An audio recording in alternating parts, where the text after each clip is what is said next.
अस्सलाम वालेकुम स्टूडेंट्स। आज की वीडियो में हम कंटिन्यू करेंगे चैप्टर ऑपरेटिंग सिस्टम्स। अपनी प्रीवियस वीडियो में जो हम लेक्चर देख रहे थे टाइप्स ऑफ ऑपरेटिंग सिस्टम, उसी टॉपिक को हम कंटिन्यू करेंगे।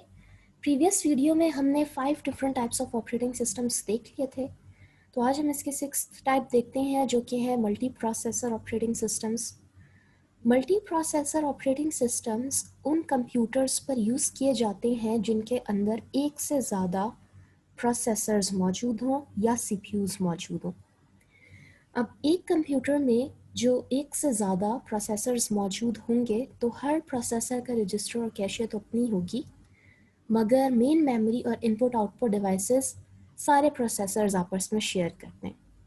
अब एक कंप्यूटर में एक से ज़्यादा प्रोसेसर्स लगाने का पर्पस क्या होता है कि हम अपने कंप्यूटर की प्रोसेसिंग स्पीड बढ़ाना चाहते हैं, क्योंकि जो भी हमको फिर टास्क मिलता है वो हम अब डिफरेंट प्रोसेसर्स को दे देते हैं परफॉर्म करने के लिए और हमारी प्रोसेसिंग स्पीड इम्प्रूव हो जाती है। तो इसमें हम दूसरी देखते हैं parallel processing operating system. Parallel processing operating system में भी मल्टीपल प्रोसेसर्स ही मौजूद होते हैं, जैसे कि आपको इस डायग्राम में शो हो रहा है।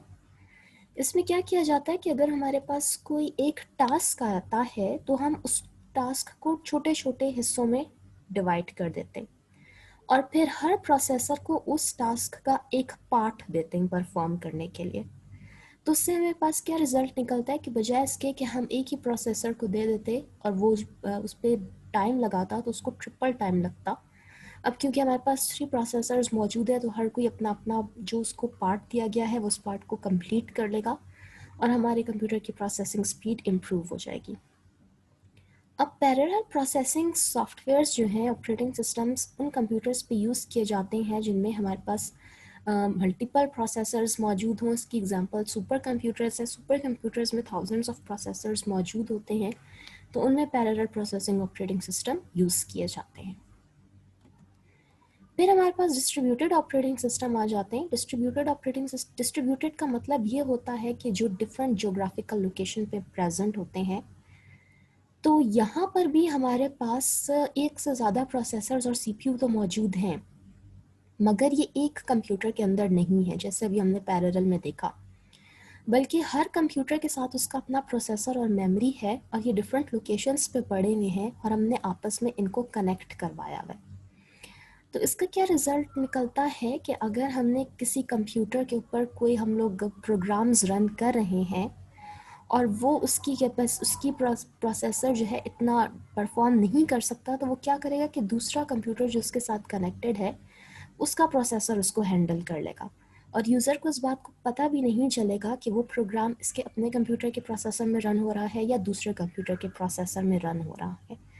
तो इसके हमारे पास क्या नतीजा निकलता है कि distributed operating systems automatically balance कर लेते हैं load on the different computers. ठीक है कि अगर किसी एक कंप्यूटर पे लोड ज़्यादा हो रहा है तो उन प्रोग्राम्स को दूसरे प्रोसेसर में शिफ्ट कर दिया जाता है और इसका नतीजा ये निकलता है कि हमारे एप्लीकेशन सॉफ्टवेयर्स की एग्जीक्यूशन ज़्यादा फास्ट हो जाती है। फिर हमारे पास एम्बेडेड ऑपरेटिंग सिस्टम्स आते हैं। एम्बेडेड ऑपरेटिंग सिस्टम्स उन प्रोसेसर्स या माइक्रो कंट्रोलर्स के साथ यूज़ किए जाते हैं जो माइक्रो कंट्रोलर्स डिफरेंट डिवाइसेस में मौजूद हों, जैसे माइक्रोवेव ओवन में, टीवी में, कैमरा, वॉशिंग मशीन, गेम्स, उनमें भी ऑपरेटिंग सिस्टम्स मौजूद होते हैं। उनको जो एम्बेडेड ऑपरेटिंग सिस्टम्स कहा जाता है। और एम्बेडेड ऑपरेटिंग सिस्टम्स की जो फंक्शनैलिटी होती है ये बहुत ही लिमिटेड होती है as compare to the other operating systems जो डेस्कटॉप कंप्यूटर्स के साथ यूज़ किए जाते हैं। बहुत इनकी लिमिटेड फंक्शनैलिटी होती है। जैसे आप डिवाइस को ऑन करते हैं तो ये ऑन हो जाते हैं, ये भी ऑन हो जाते हैं साथ ही और अपना काम परफॉर्म करना शुरू कर देते हैं। अब हम देखेंगे कुछ टाइप्स ऑफ ऑपरेटिंग सिस्टम जो कि मौजूद होते हैं विद रिस्पेक्ट टू यूज़र।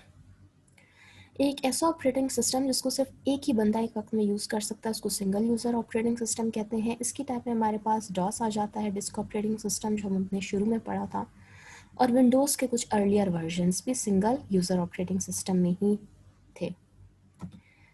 फिर हमारे पास आते हैं multi user operating systems. Multi user operating systems user को अलाउ करते हैं कि ये किसी एक कंप्यूटर में या सिस्टम में मौजूद है और उस सिस्टम के साथ हमारे पास डिफरेंट टर्मिनल्स लगे हुए हैं, या उसके सिर्फ टर्मिनल्स लगे हुए हैं जो उसको यूज़ कर रहे हैं, या उसके साथ दूसरे माइक्रो कंप्यूटर्स लगे हुए हैं जो उस कंप्यूटर के रिसोर्सेज को यूज़ कर रहे हैं। तो इस केस में जो हमारा सिस्टम होगा वह एज अ सर्वर एक्ट करे।